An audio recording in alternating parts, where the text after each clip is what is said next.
Assalamualaikum warahmatullahi wabarakatuh. Kembali lagi kita bersama-sama membuat resume fundamental saham. Hari ini tanggal 30 Mei 2023 ya. Kita akan membahas dua emiten yang sudah melaporkan laporan keuangan triwulan 1 2024.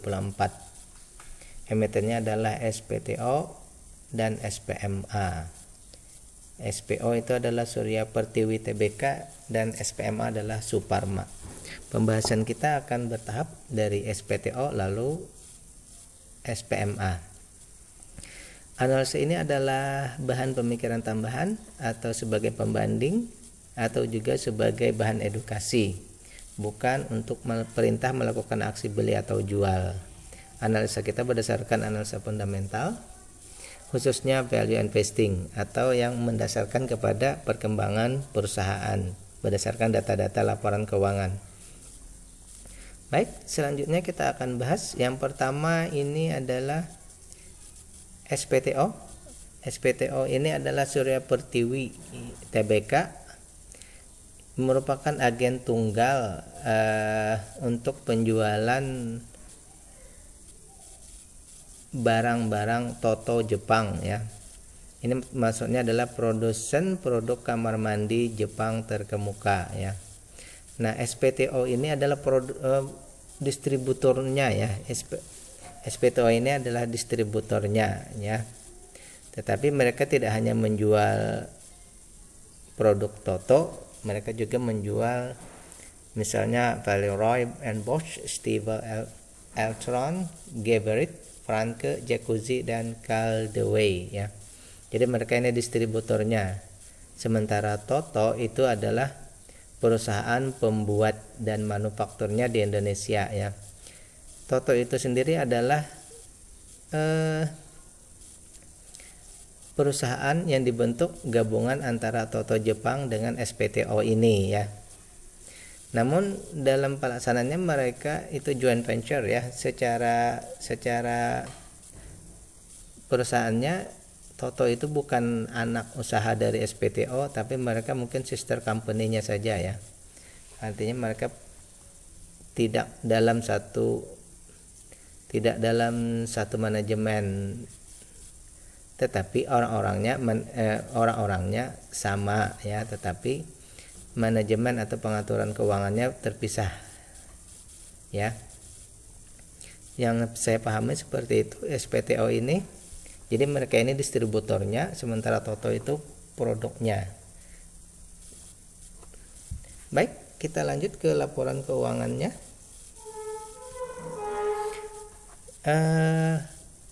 Sebelum kita bahas, apabila Anda ingin mengetahui saham-saham lain yang sudah saya bahas di sini, silahkan lihat di deskripsi, itu ada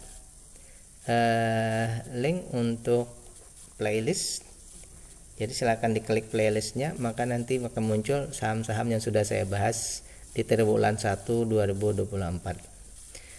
Baik, yang kita lihat dulu yang pertama bahwa perusahaan ini dari segi nilai bukunya dulu ya. Dari segi nilai bukunya, perusahaan ini di bawah dari nilai bukunya. Nilai bukunya 579, sementara harga sekarang 533 ya. Berarti perusahaan ini masih dihargai di bawah. Berarti ada kemungkinan untuk naik lagi harganya, yang dinaikkan ya. Tetapi sudah dekat-dekat saja dengan harga wajarnya ya, hanya 8%.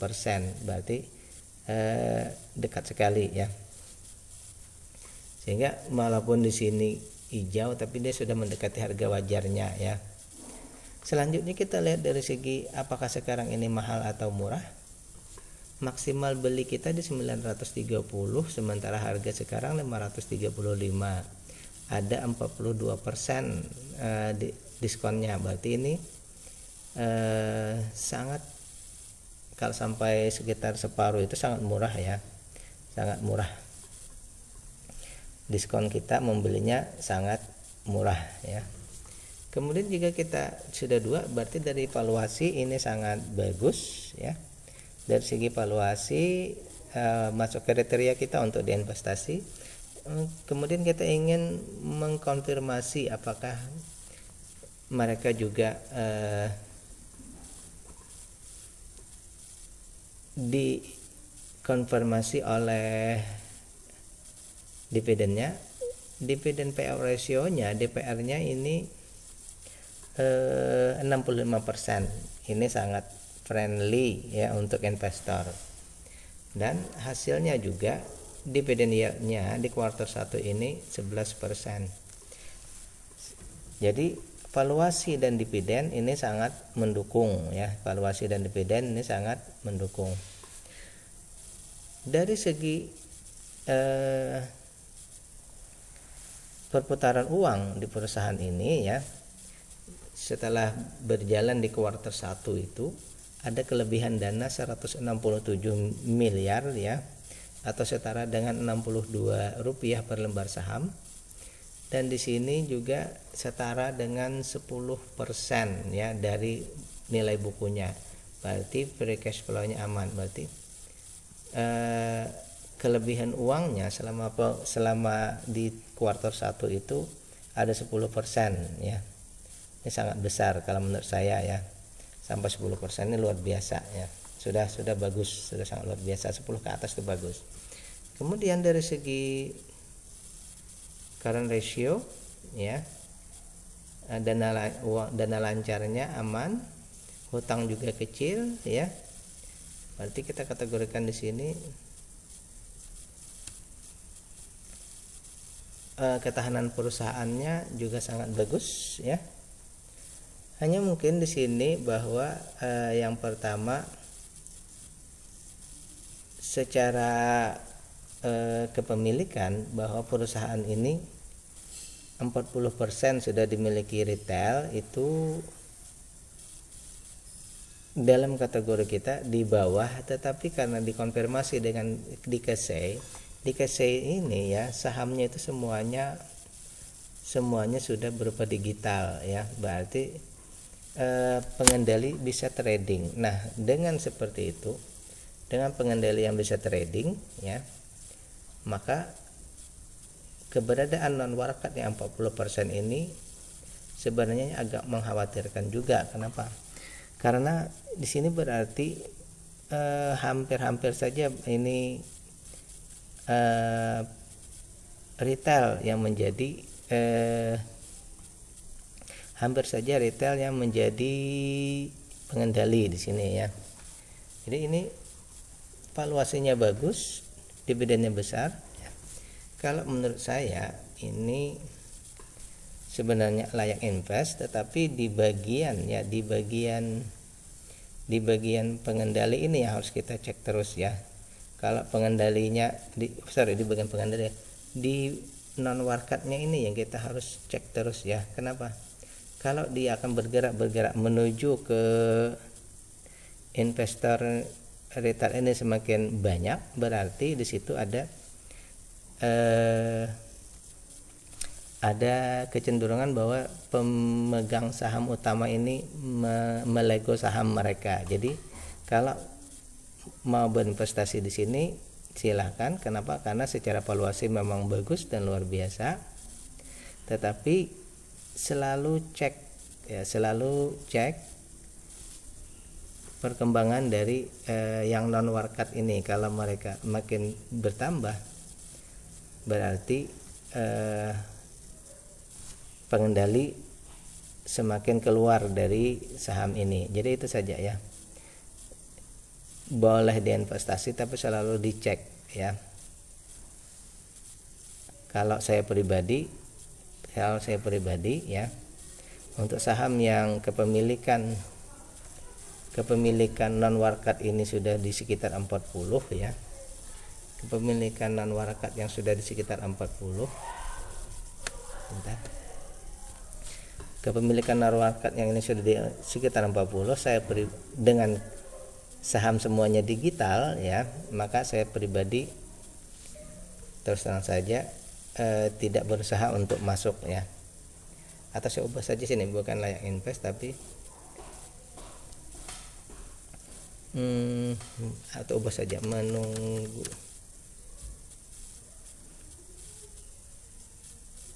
non warkat turun, bisa saja begitu ya, menunggu non warkatnya turun ya. Kenapa? Karena itu tadi, tunggu bentar,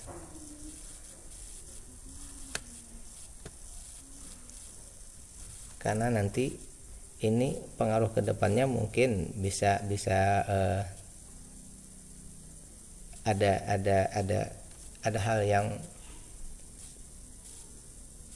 mungkin kalau menurut saya bisa saja terjadi nanti, makin mengecilnya, makin membesarnya jumlah retail ini tadi ya. Oke,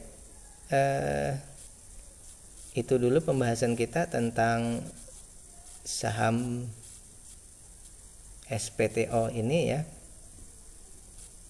Jadi sekali lagi saya tegaskan bahwa perusahaan ini dari segi semua kriteria ini bagus, kecuali untuk kepemilikannya tadi, bahwa kita harus selalu mengecek kalau kita membeli saham ini, harus selalu dicek secara berkala tentang jumlah kepemilikan non warkat ini ya. Oke, selanjutnya kita bahas yang nomor 2, SPMA Suparma ya. Suparma ini bergerak di bidang industri kertas dan kertas kemasan yang memproduksi berbagai jenis kertas yang diklasifikasikan dalam 2 kelompok, yaitu produk industri atau kertas industri. Mungkin ini kertas untuk packing yang besar-besar, yang berat-berat itu, dan consumer product, mungkin untuk keperluan sehari-hari ya, kertasnya keperluan sehari-hari. Baik. Sebelum kita lanjut, jika pembahasan kita ini bermanfaat, jangan lupa untuk subscribe, like, dan share. Oke, pembahasan berikutnya kita cek dari segi perusahaannya dulu ya, bahwa harga sekarang di 300 ya, di pembahasannya di 300, dan nilai bukunya itu 743, berarti ini diskonnya besar sekali, ada 60% diskonnya, berarti ada ruang untuk harga di sini naik menuju ke nilai bukunya, ada ruang untuk para investor untuk membuat harganya naik ya. Yang pertama dari segi valuasi, dari segi book value ini sangat murah. Kemudian kita melihat lagi dari valuasinya ya, dari segi apakah sekarang murah atau mahal. Sekarang maksimal beli di 380, harga sekarang 300, ada 21% diskonnya ya. Kalau saya mengkategorikan ini sudah kategori murah karena di bawah 20% ya. Diskon di atas 20% itu saya kategorikan murah ya. Nah, di sini 21 berarti murah tapi sudah mendekati wajar ya. Murah sudah mendekati wajar. Nah, dari 2 data ini kita mendapati bahwa perusahaan ini sangat layak untuk diinvestasi. Yang pertama ya, tinggal kita mengkonfirmasi dengan dividen, karena valuasi yang murah belum tentu bagus ya. Ternyata dari segi dividen ini mereka dalam beberapa tahun terakhir tidak ada membagikan dividen, berarti murahnya ini tidak dikonfirmasi oleh dividen ya. Selanjutnya kita cek dari segi cash flow-nya, free cash flow-nya. Free cash flow-nya itu setelah usahanya di kuartal 1 ada tersisa 702 miliar. Kalau disetarakan dengan per lembar saham itu Rp222 per lembar sahamnya, sama dengan 29% ya. Berarti ini free cash flow-nya termasuk besar ya, sangat bagus free cash flow-nya. Kemudian dari segi current ratio, cash-nya aman 333. Ini dari segi ketahanan perusahaan ya. Hutangnya kecil, cash flow dan hutang berbunga dan tak berbunga aman ya. Dan ternyata saham yang ada di masyarakat yang di bawah 5% itu juga hanya 7,5%. Berarti saya menyimpulkan perusahaan ini adalah hanya untuk memenuhi kewajiban ya. Hanya untuk memenuhi kewajiban. Oke.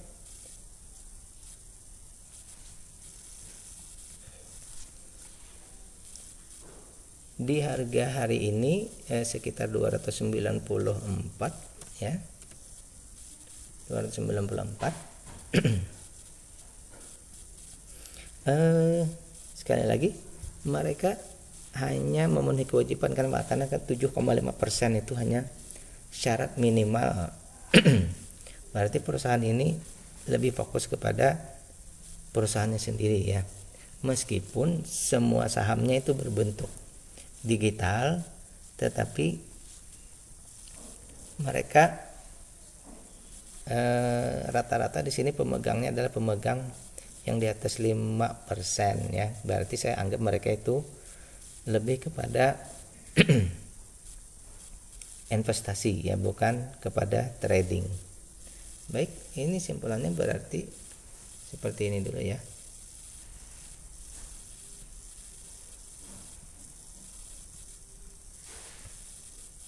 Nah, dari data yang kita dapat ini bahwa dividen itu adalah hal yang utama, yang penting. Oleh karena itu, untuk masuk di perusahaan ini tentu kita harus menunggu mereka membagikan dividen. Berarti kita harus tunggu ya, apakah mereka membagikan dividen di RUPS nanti. Kita menunggu saja apakah di RUPS-nya ada terjadi perubahan. Kalau tidak ada, berarti tentu saja kita tetap